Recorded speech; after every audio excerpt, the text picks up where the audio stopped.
आखिर हरे रंग से बीजेपी वालों को इतनी नफरत क्यों है? ये सवाल उठाया है असदुद्दीन ओवैसी ने। बता दें, एआईएमआईएम के प्रमुख असदुद्दीन ओवैसी ने बुधवार यानी कि आज लोकसभा में प्रधानमंत्री नरेंद्र मोदी पर जमकर निशाना साधा है। संसद में बोलते हुए हैदराबाद के सांसद ओवैसी ने कहा कि क्या मोदी सरकार तिरंगे से हरे रंग को हटा सकते हैं?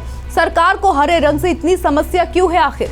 उन्होंने पूछा कि क्या पीएम मोदी चीनी घूसपैठ पर बोलेंगे? क्या बिल्किस बानो को न्याय मिलेगा? ओवैसी ने केंद्रीय बजट 2023 में अल्पसंख्यक योजनाओं के लिए आवंटित किए जाने वाले फंड में कमी करने को लेकर भी भाजपा सरकार की आलोचना की। क्या मुगल पैसा लेकर भाग गए थे? सवाल उठाया था संसद पर। वित्त वर्ष 2023-24 के लिए अल्पसंख्यक मामलों के मंत्रालय के लिए आवंटित वजह से 38% की कमी की गई थी। उन्होंने आरोप ये लगाया था कि भाजपा सरकार नहीं चाहती कि इस देश में मुसलमान पढ़े, आगे बढ़े। उन्होंने बीजेपी और कांग्रेस पर निशाना साधा है। कांग्रेस और बीजेपी ने भारत में कुल तंत्र को जन्म दिया है। जो लोग देश से बेहिसाब दौलत लेकर भागे हैं, क्या उस लिस्ट में मुगलों का नाम है? उन्होंने मोदी से सवाल पूछा है, लेकिन आप कुछ नहीं बोलेंगे इस बारे में। उन्होंने ये कहा, अगर हिंडनबर्ग भारत में होता तो उसे गैरकानूनी गतिविधि अधिनियम का सामना करना पड़ता। और मैं ये बात बहुत हल्के तौर पर कह सकता हूँ। न्यूयॉर्क स्थित निवेशक अनुसंधान फर्म हिंडनबर्ग रिसर्च ने गौतम अडानी के नेतृत्व वाली कंपनियों पर स्टॉक के हेरफेर और धोखाधड़ी का आरोप लगाया था।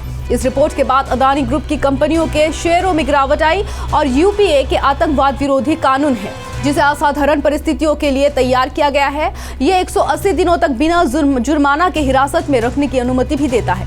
2019 में यूपीपीए के दिए बदलाव ने केंद्र सरकार को बिना किसी मुकदमे के किसी भी व्यक्ति को आतंकवादी के रूप में बताकर उसे परेशानी की शक्ति देती है। ओवैसी ने आगे कहा, मेरा अनुरोध है कि पूजा स्थल अधिनियम को भंग नहीं किया जाना चाहिए। पीएम को चीन से डरना नहीं चाहिए और भारत में अल्पसंख्यकों का बजट बढ़ाना चाहिए। इसी दौरान उन्होंने कुछ बयान दिया है। इस दौरान आइए एक बार सुनते हैं। प्रेसिडेंट ने जो अपने एड्रेस में बात कही है, उसमें एक वर्ड माइनॉरिटी का इस्तेमाल नहीं हुआ। और आप देखते हैं कि इस बजट में 560 करोड़ रुपए माइनॉरिटी के स्कॉलरशिप के पैसे कम कर दिए गए। दूसरी बात यह है कि नारी शक्ति की बात होती है, मगर बिल्किस बानो से इंसाफ की बात सरकार नहीं करती। उसको रेप करने वालों को छोड़ दिया। तीसरा, एलओसी एलएसी की बात बजट डिबेट प्रेसिडेंट एड्रेस में की गई, मगर चीन हमारी जमीन पर 2000 किलोमीटर बैठा है। खुद डीजीपी कॉन्फ्रेंस में कहा गया कि 65 पेट्रोलिंग पॉइंट में हमारी फौज सिर्फ 26 पेट्रोलिंग पॉइंट पर पेट्रोलिंग कर सकती है। डिसएंगेजमेंट की बात होती है, डी इंडक्शन की बात नहीं होती है। चौथी बात यह है कि ये जो हाइडनबर्ग की रिपोर्ट आई, इसमें तो दोनों सरकारों ने ऑलिगार्क्स को पैदा किया। एक संडेसराज हैं जो 15,000 करोड़ का धोखा देकर अल्बानिया, नाइजीरिया की सिटीजनशिप लेकर वहां के कोर्ट को कहते हैं कि हम हिंदू हैं, भारत में आएंगे तो प्रोसिक्यूशन होगा। इस सरकार उस कोर्ट का जवाब नहीं देती। हाँ, फिर चौथी बात यह है कि माइनॉरिटीज, पसमानदा मुसलमान की बात सरकार करती है। भाई, पसमानदा मुसलमान को दलित स्टेटस दीजिए ना। और फिर ख्वाजा गरीब नवाज के उर्स में आप चादर बिछाते हैं, और श्रीनगर हो, असम हो, उत्तर प्रदेश हो, मध्य प्रदेश हो, आप गरीब आवाम के सर पर से चादर नहीं बोले घर छीन रहे हैं। तो ये डिबेट जो हुआ, हम इसमें इन बातों को हाईलाइट किया। और फिर लॉ मिनिस्टर ये चाहते हैं कि अदालत, जुडिशरी इंदिरा गांधी की तरह, इंदिरा गांधी ने कहा था कि कमिटेड, मोदी जी चाहते हैं कि वो लॉयल हो जाए उनके। 42nd अमेंडमेंट किया था इंदिरा गांधी ने और देश की जनता निकाल कर फेंक दिया उनको। तो अदालत इंडिपेंडेंट है। Theory of separation of powers पे अटैक हो रहा है, कलीजियम पे अटैक हो रहा है। हम यही लोकसभा में थे जो एनजेसी को अपोज किए थे। तो ये मोटा मोटा हम इन बातों को रखे हैं, और हम ये कह रहे हैं कि मोदी सरकार मुसलमानों को तालीम याफ्ता नहीं बनाना चाहती। आखिर हरे रंग से बीजेपी वालों को इतनी नफरत क्यों है? ये सवाल उठाया है असदुद्दीन ओवैसी ने। बता दें, एआईएमआईएम के प्रमुख असदुद्दीन ओवैसी ने बुधवार यानी कि आज लोकसभा में प्रधानमंत्री नरेंद्र मोदी पर जमकर निशाना साधा है। संसद में बोलते हुए हैदराबाद के सांसद ओवैसी ने कहा कि क्या मोदी सरकार तिरंगे से हरे रंग को हटा सकते हैं? सरकार को हरे रंग से इतनी समस्या क्यों है आखिर? उन्होंने पूछा कि क्या पीएम मोदी चीनी घूसपैठ पर बोलेंगे? क्या बिल्किस बानो को न्याय मिलेगा? ओवैसी ने केंद्रीय बजट 2023 में अल्पसंख्यक योजनाओं के लिए आवंटित किए जाने वाले फंड में कमी करने को लेकर भी भाजपा सरकार की आलोचना की। क्या मुगल पैसा लेकर भाग गए थे, सवाल उठाया था संसद पर। वित्त वर्ष 2023-24 के लिए अल्पसंख्यक मामलों के मंत्रालय के लिए आवंटित बजट से 38% की कमी की गई थी। उन्होंने आरोप ये लगाया था कि भाजपा सरकार नहीं चाहती कि इस देश में मुसलमान पढ़े आगे बढ़े। उन्होंने बीजेपी और कांग्रेस पर निशाना साधा है। कांग्रेस और बीजेपी ने भारत में कुल तंत्र को जन्म दिया है।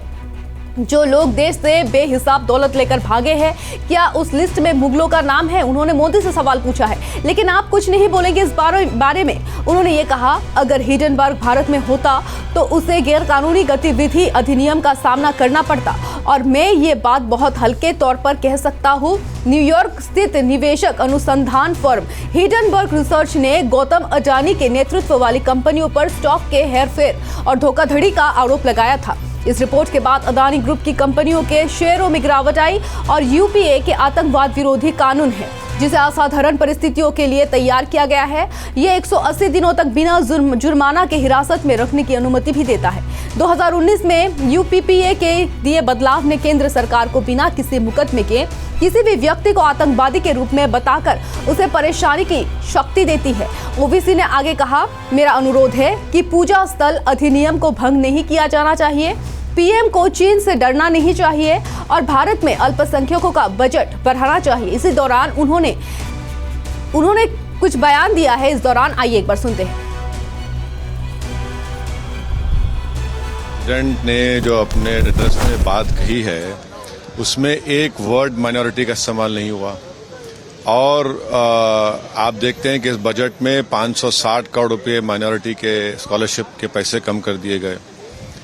दूसरी बात यह है कि नारी शक्ति की बात होती है, मगर बिल्किस बानो से इंसाफ की बात सरकार नहीं करती, उसको रेप करने वालों को छोड़ दिया। तीसरा, एलओसी एलएसी की बात बजट डिबेट प्रेसिडेंट एड्रेस में की गई, मगर चीन हमारी जमीन पर 2000 किलोमीटर बैठा है। खुद डीजीपी कॉन्फ्रेंस में कहा गया कि 65 पेट्रोलिंग पॉइंट में हमारी फौज सिर्फ 26 पेट्रोलिंग पॉइंट पर पेट्रोलिंग कर सकती है।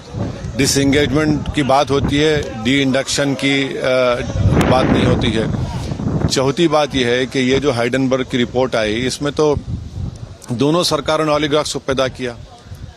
एक संडेसराज हैं जो 15,000 करोड़ का धोखा देकर अल्बानिया नाइजीरिया की सिटीजनशिप लेकर वहां के कोर्ट को कहते हैं कि हम हिंदू हैं, भारत में आएंगे तो प्रोसिक्यूशन होगा। इस सरकार उस कोर्ट का जवाब नहीं देती। हाँ, फिर चौथी बात यह है कि माइनॉरिटीज, पसमानदा मुसलमान की बात सरकार करती है। भाई, पसमानदा मुसलमान को दलित स्टेटस दीजिए ना। और फिर ख्वाजा गरीब नवाज के उर्स में आप चादर बिछाते हैं, और श्रीनगर हो, आसाम हो, उत्तर प्रदेश हो, मध्य प्रदेश हो, आप गरीब आवाम के सर पर से चादर नहीं बोले घर छीन रहे हैं। तो ये डिबेट जो हुआ, हम इसमें इन बातों को हाईलाइट किया। और फिर लॉ मिनिस्टर ये चाहते हैं कि अदालत, जुडिशरी इंदिरा गांधी की तरह, इंदिरा गांधी ने कहा था कि कमिटेड, मोदी जी चाहते हैं कि वो लॉयल हो जाए उनके। 42nd अमेंडमेंट किया था इंदिरा गांधी ने और देश की जनता निकाल कर फेंक दिया उनको। तो अदालत इंडिपेंडेंट है। Theory of separation of powers पे अटैक हो रहा है, कलीजियम पे अटैक हो रहा है। हम यही लोकसभा में थे जो एनजेसी को अपोज किए थे। तो ये मोटा मोटा हम इन बातों को रखे हैं, और हम ये कह रहे हैं कि मोदी सरकार मुसलमानों को तालीम याफ्ता नहीं बनाना चाहती।